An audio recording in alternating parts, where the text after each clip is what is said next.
We got this from the Post Millennial. Harvard students erect anti-Israel liberated Gaza camp on campus. The story here is actually the video, which I think is really interesting. Take a look at this. Let's see if we can make it a little bit bigger. Running full speed. Wow. Quickly, as fast as they can, trying to set up tents. The craziest camp out. Yep. Where is this? It's Harvard. Oh my gosh. The more media coverage there is of this, the more it will spread to other parts of the country. But I also want to show you this, and this gets into this image. I think gets into the heart of what we're seeing here, and why they're doing what they're doing. Ali London says Palestinian activist appears to realize she has made a big mistake as she verges close to tears as Texas police handcuff her. Take a look at this young college student. I don't know how old she is. Maybe she's a college student. Super young. Super young. And she looks very distressed as she's being arrested. She has no idea what she's protesting. She's only heard surface level things.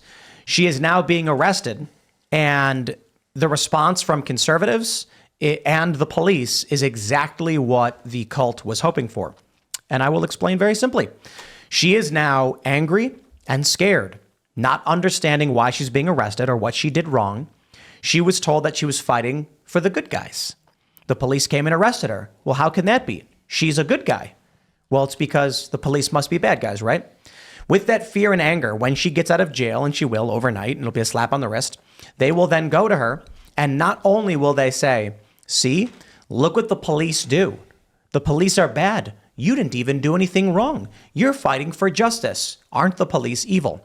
They'll direct her fear and anger, which they instigated, into her siding with them once more. And then they will start to show her all of the posts from people on the right insulting her and laughing at her for being scared and crying, acting as though she had any idea what was going on.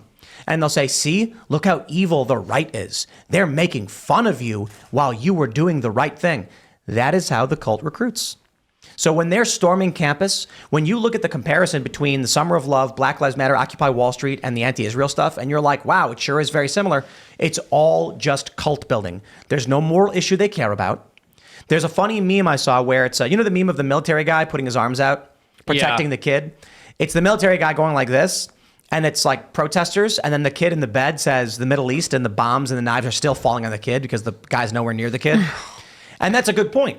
And then you wonder, what are they doing? What is their goal? Their goal is to recruit people into their cult who view this country as morally corrupt and evil and wrong.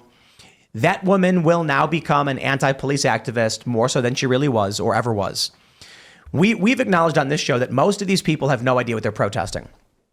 We then see a woman like this getting arrested who's scared and has no idea what's going on.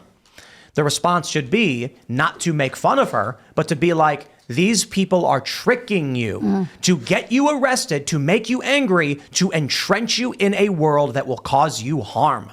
We don't want that for you. I don't think we on this show are influential nearly enough to actually have that message for someone like her, but maybe those who listen might realize this, because I got to tell you, even Ali London saying she appears to realize she made a big mistake as she verges close to tears. Even that, like, imagine you are walking down the street and some guy says, hey, do you want to march for freedom? And you go, yeah. And you start marching down the street. Next thing you know, you're getting arrested and you're freaking out. And all of these people are now laughing at you and pointing their fingers at you. You'd be mad at them. You'd be stressed. You'd be scared. You'd be like, why are they attacking me? Why are they insulting me? That's how they make the cult bigger. Yeah. Well, remember with Kyle Rittenhouse, that happened about a year or two after I got canceled in the New York Times. So I wasn't political. And then I just started watching that though. And it's that's kind of what got me to change my beliefs and be like, this is kind of more important to be, leaning on the right, because I saw how they twisted that story. And a lot of people probably went the other way, right? When they first saw all the news about the Kyle Rittenhouse stuff and how he killed these people that were peacefully protesting, or I don't know, what the whole narrative was, but I think a lot of people probably got on the other side similarly. There were influencers that I knew of because of non-political, like lifestyle or whatever content, who when the Kyle Rittenhouse verdict came out, they were like, nobody talked to me about this. He killed innocent black people and this and the other, which is like not true. That's not what happened. I watched every day of the trial because that is real news, right? That's a real trial that's happening. Nobody can twist the narrative, and you could watch the lawyers discussing it. There were people who had an emotional reaction to the story and then closed their ears to any of the details, right? They already knew how they were going to feel about it because of a false narrative. It's hard to comment on this picture because, I don't know the video or what else is going on there, but I do think that there are people who will say, like, this just makes me want to double down more. Like, I will just become even more disenfranchised, and it will drive a certain level of like, well, I got arrested at this protest, so now I should do something even bigger because this confirms my suspicion that the cops are bad and whatever else. This is a known tactic for anybody who's been to the what do they call them? Excuse me, direct action meetings. They have described in the past as like 3 different tiers. The direct action activists will meet in secret, and it'll be like 5 or 6 people that are organizing the protest. And they intentionally will be like, no one can know what we talk about. Don't bring your phone. What they want is, they're the instigators. Well, the organizers and the instigators, they want as many young, dumb college kids to form the mass of the protest. They need critical mass. Then they have people who directly instigate, and then they're the ones who are orchestrating everything behind the scenes. The goal being, their friends who are given the instructions will throw things at cops. They'll wait for the normies who are like, yay, I'm marching, to be in a situation where the cops are agitated. They will then walk into the middle of the crowd, crouch down, and throw a water bottle high up in the air so that it lands on a cop. The cops then say, okay, illegal assembly, disperse or you're under arrest. And then these dumb college kids who have no idea what's going on find themselves being shoved, being hit. It's panic and chaos. Then there's a mass arrest. And then while they're in jail, freaking out, being like, what am I going to do? My parents are going to be so mad.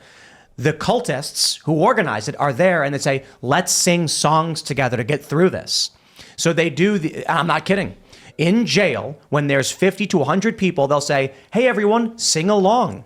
Building a community. Yep. Mm-hmm. Building a connection. Then when these young people are like freaking out and crying, and mostly younger women, they're hugging them and saying, take my number, call me if you need anything. You should totally hang out with us. We're going to make sure you're okay. Now we'll sing songs. Makes sense. And then after this, they get out and they say, see, we were the good guys the whole time. We kept you safe. Yeah. Even though they were the ones who orchestrated the arrest intentionally to cause panic in these young people. Now, I want to say, for all I know, this chick punched a cop. I have no idea. You know what I mean? I don't know what she's being arrested for. I'm just saying. It's easy to manipulate people that don't have the experience or the background to also see how this is going to affect them in the future. Like when you're young, you think that you're the best, that nothing could happen to you. You could be reckless. And then when you realize that there's consequences to these things, you obviously are wanting the support group, right? You want to lean towards anybody that's willing to help you. So I could see that. I think it's in part because activism became sort of glamorized, especially over the last couple of years. There was a level of being able to say, like, I went out and I think about what was the Women's March after Trump was inaugurated, and they were like, I can't tell you how many girls I knew were like, and this is we stayed up all night making posters, like, check it out. Like, It became sort of this trendy thing to do, but there are very serious consequences to going to protests, especially when you don't actually know everyone who's involved in this and what their intentions are. And that's one of the problems with it happening on a university campus. I mean, if you're in college, you're probably over 18, you're an adult, so you're responsible for your actions. It is interesting that generally we're all acknowledging that this is something they're doing because it's like, oh, well, everyone else I know is going to this thing. Right. I don't know how many of them are actually super rabidly dedicated to the cause. Yeah. Do you guys is there a cause that has ever made you want to go protest or want in your lifetime? War. But, I don't think it's effective. I think it's meaningless, and I think it's manipulative. So I was protesting in the 2000s when I was a teenager, and then of course they're like, the answer is Obama. He's going to change everything. They just blew up kids. So, what about you? Is there? No, I don't. There hasn't been anything, and I mean, like I said, I'm sort of new into like even caring, which is I'm not proud of that, but at least at least now I'm like being awakened. You know, we were talking about the red pill term. I think it's taken a different meaning now, but in terms of, you know, just kind of being awakened to how things really work, it's partially because of what happened to me. And I'm like, oh, this is how the New York Times operates. This is how America operates. I mean, when I was younger, my cousin, she lives in Mexico. She said, it's so cool that, you know, you live in America because you're able to be an entrepreneur and start a business. And she's like, you know, in Mexico, it's so corrupt, and people, if you mess with somebody that has power, or if you start a business and it's successful and knocks out somebody big, they'll just literally burn your business down, you know, hypothetically, or what's the word? They'll do it. They'll actually burn it down or whatever. And so when I lived in America, I'm thinking like, oh, this doesn't happen in America. But now I'm starting to see. I mean, I think things don't happen in America, quote unquote, because we're supposed to theoretically have laws in a culture that prevent these things. But, you know, there's still corruption, though, is I guess what I'm saying. And I think corruption becomes more rampant as all parts of culture fall apart, right? Like if you don't have a strong, shared of ethics and morals, then people's behavior becomes more and more self-serving and corrupt on every level, both in terms of government or business or anything else. And it's why when the image of the girl who's getting arrested, like, there is probably a level where even if she did something terrible at this thing, she feels justified in what she's doing. And there is a level where people who are involved have a different sense of right and wrong because they feel justified in their action. Thanks for watching this clip from the Timcast IRL podcast. Hang out with us live Monday through Friday at 8 p.m. and become a member over at timcast.com for uncensored, members-only shows exclusive. Thanks for hanging out, and we'll see you all next time.